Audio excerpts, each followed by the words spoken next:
అశ్విని కుమార్ గారు ప్రముఖ పత్రిక సంపాదకులు. అలాగే ఎన్నో రచనలు చేశారు, కథలు రాశారు, కవితలు రాశారు. అలాగే చార్లీ చాప్లిన్, ఇంకా బైరన్ షెల్లీ లాంటి ప్రముఖుల బయోగ్రఫీ తెలుగులోకి అనువాదం చేశారు.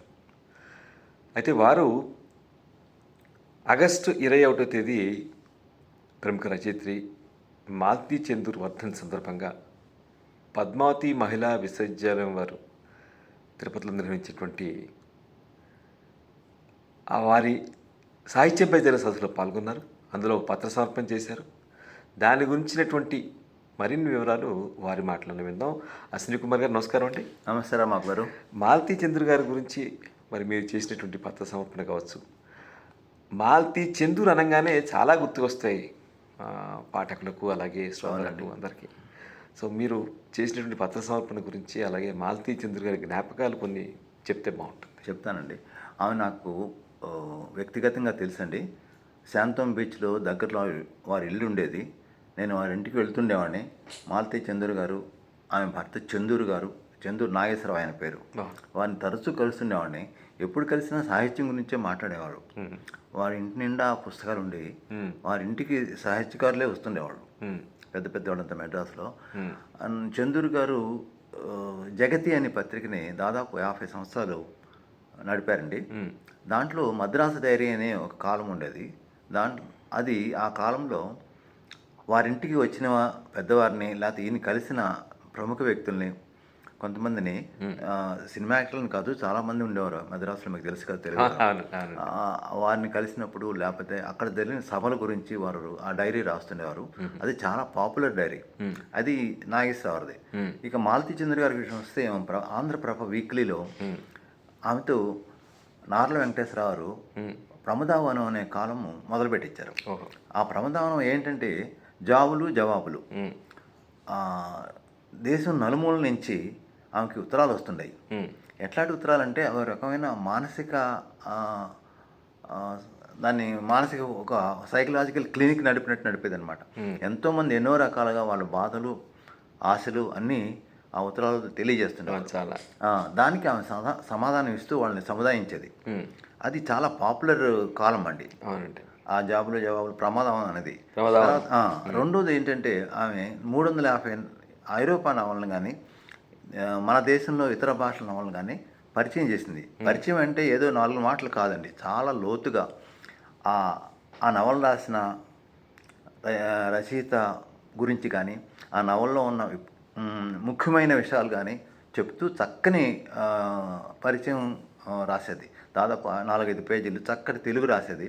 ఆ తెలుగు కూడా చాలా సరళంగా, ఇంకా చెప్పాలంటే ఇవాళ మనం నేర్చుకోవచ్చు తెలుగు చదివి ఎట్లా రాయటం, ఎట్లా భాష వాడటం, ఏ పదాలు వాడటం అని నేర్చుకో. నిజంగా అది ఒక పాఠ్యభాగంగా పెడితే ఈరోజు తెలుగు స్టూడెంట్స్కి చాలా ఉపయోగంగా ఉంటుంది అనమాట. అంత బాగా చేసేది. వాటిలో కొన్ని నవల్స్ నేను కూడా ఆమె పరిచయాలు చదివి నవల్స్ తర్వాత కొన్ని చదివాను. వాటిలో కొన్ని నవల్స్ చెప్తాను మీకు. చెప్పండి. గుడ్ ఎర్త్ మీకు తెలుసు కదా, పెరల్ బెక్ రాసిన గుడ్ ఎర్త్ చైనా దేశం గురించి, వాళ్ళ సంస్కృతి గురించి రాసింది. దాని గురించి ఆమె చాలా అద్భుతంగా రాసింది అనమాట. దాంట్లో ఒక పారా చెప్తాను మీకు. చైనా స్త్రీలు ఎదురు చూస్తుంటారు, లేకపోతే నిరీక్షిస్తుంటారు. దేనికోసం? ఆమె పెద్దయి పెళ్లి చేసుకుంటాకి నిరీక్షిస్తుంటుంది. పెళ్ళైన తర్వాత భర్త ఎప్పుడు ఇంటికి వస్తాడని నిరీక్షిస్తుంటుంది. తర్వాత తన సంతానం కోసం నిరీక్షిస్తుంది. సంతానం వచ్చిన తర్వాత మళ్ళీ వాళ్ళు ఎట్లా సెటిల్ అవుతారా, అంటే సెటిల్ అవ్వటం కాదు, ఎట్లా జీవితం గడుపుతారా అనేది దానికోసం నిరీక్షిస్తుంటుంది.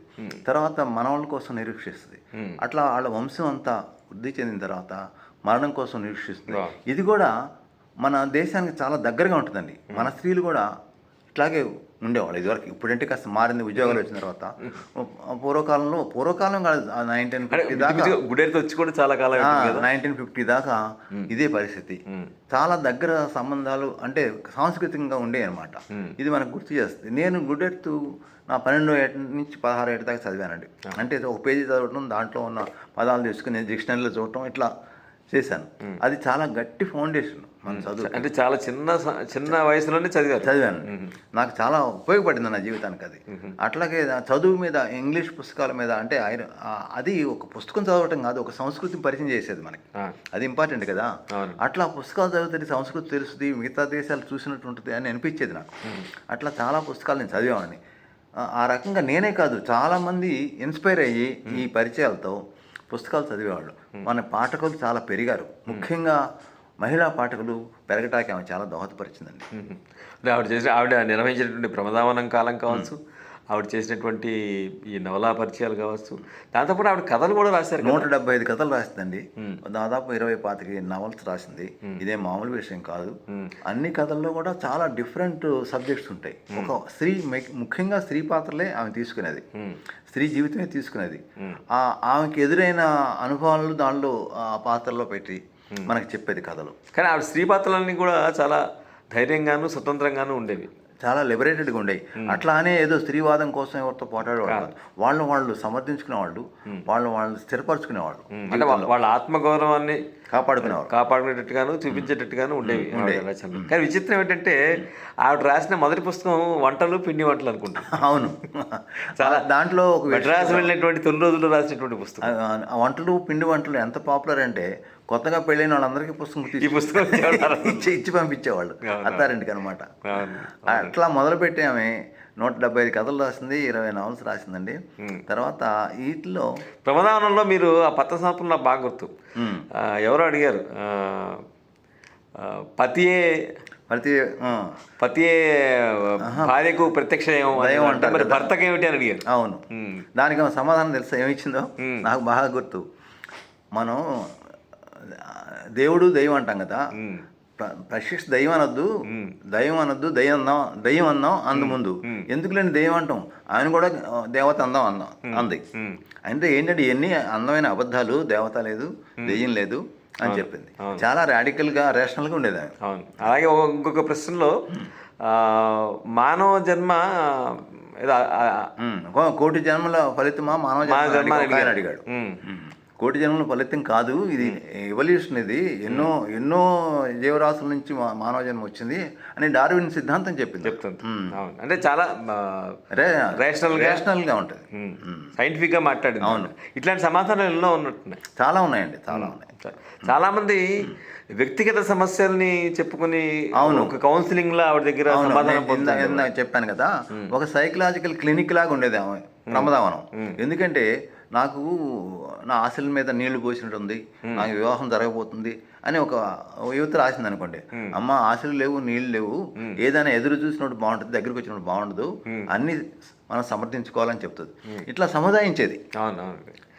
మీకు ఇంకొక ప్రశ్న ప్రమదావనంలో చదివి వినిపించారు మీ పత్ర సమర్పణలో. అదేమిటంటే చాలామంది చెడుని ప్రచారం చేస్తుంటారు, మరి దీన్ని ఎట్లా ఎదుర్కోవాలని చెప్తే మీరు సుదీర్ఘ సమాధానం మీరు చదివారు. అవునండి, అదేంటంటే మనం చెడుని ఎందుకు చూడాలి, సమాజంలో ఎంతో మంచి ఉంది, కింద నుంచి పైకి వచ్చిన వాళ్ళు ఎంతో మంది ఉన్నారని చెప్పి ఒక కెన్యా అధ్యక్షుడి గురించి అతను ఎక్కడి నుంచి పైకి వచ్చాడు, ఏం చేశాడు, ఏం చదివాడు, ఎక్కడికి వెళ్ళి ఎవరిని వివాహం చేసుకున్నాడు, తర్వాత ప్రెసిడెంట్ ఎట్లా అయ్యాడు, ఇంత సాంఘిక చరిత్ర చెప్పింది చిన్న ప్రశ్నకి. అట్లా సామాజిక చరిత్ర నేర్పేది. అక్కడ ఉద్దేశం ఏంటంటే మనం చేయవలసిన పనిని గురించి ఆలోచిద్దాం, ఈ మంచి గురించి, చెడు గురించి ఎవరో ప్రచారం చేస్తున్నారు, ఎవరో ప్రచారం చేస్తారని ఆలోచన మానండి అనేటువంటి ప్రచారం చేయాల్సిన అవసరం లేదు. సమాజంలో చెడే కాదు, మంచి చాలా ఉంది, అది చూడండి అని చెప్తుంది. అలాగే చలంగారు మీకు చాలా దగ్గర కదా, మరి వారు పోయినప్పుడు మీరు బాధపడ్డారా అని అడిగారు. అవును, నాకు చలంగారు చాలా దగ్గర. మా స్నేహం దాదాపు 50 సంవత్సరాలుగా జరిగింది. చివరి వరకు ఆయన అదే స్థితిలో ఉన్నారు అని ఆయన మహామేరు చెలువని అట్లాంటి ఆయన గురించి కూడా చాలా సింపుల్గా మాకు దగ్గర, నేను గొప్పని కూడా చెప్పకుండా ఆ స్నేహం అంటే కాపాడుకున్నామని చెప్పి. అలాగే మీరు ఇంకో మాట ఉన్నారు, 350 నవలల్ని ఆవిడ తెలుగులో పరిచయం చేశారు. అవునండి, అంటే ఒక నవలని పరిచయం చేయటం అనేది, ఇంగ్లీష్ నవలని చాలా కష్టం అండి, చాలా కష్టం. అంటే ఆవిడ పరిచయం చేసినప్పుడు ఆ రచయిత గురించి అద్భుతంగా చెప్తుంది. రామబాబు గారు ఇక్కడ ఒక ప్రశ్న చెప్పండి. ఇప్పుడు ఇంగ్లీష్ నవల్ మనం చదువుతాం, మనకి ఎంతవరకు అర్థమవుద్ది, మనకి ఇంగ్లీష్ ఎంతవరకు వచ్చు, బాగా చదువుకున్న వాళ్ళు కూడా అర్థం కావడం కష్టం. అట్లాంటి నవల్ని ఆమె చదివి ఆమె అర్థం చేసుకుని మనకు అర్థమయ్యేటట్టు చెప్పడం అనే విషయం చాలా గొప్ప విషయం, చాలా కష్టమైన విషయం. అట్లా ఒక్కొక్క నవలని ఆమె చేసుకుంటూ పోతే ఒక ఐరోపా సాహిత్యాన్ని మదించినట్టేనండి. అవును.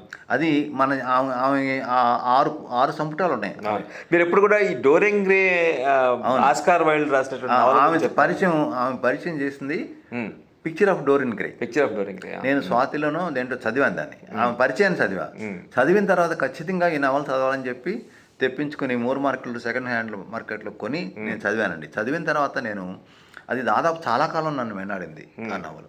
తర్వాత ఎంత దూరం వచ్చిందంటే ఆ ఆస్కార్ వైల్డ్ వర్క్స్ అన్ని కూడా తెప్పించుకుని నేను ట్రాన్స్లేట్ చేసిన తర్వాత. అంటే ఒక విధంగా పిక్చర్ ఆఫ్ డోరెన్ గ్రే అనేటువంటి ఒక నవల వలన మొత్తం ఆస్కార్ వైల్డ్ సాహిత్యాన్ని మీరు చదివటమే కాదు, నేను తెలుగులో చెప్పాను, ట్రాన్స్లేట్ చేశాను. మీరు తెలుగు ట్రాన్స్లేట్ చేసిన వర్క్స్ కూడా కొన్ని ఉన్నాయి కదా? ఉన్నాయండి. అవేంటంటే అగాధం అని డీప్ ప్రాఫిట్ చాలా కష్టమైంది అది.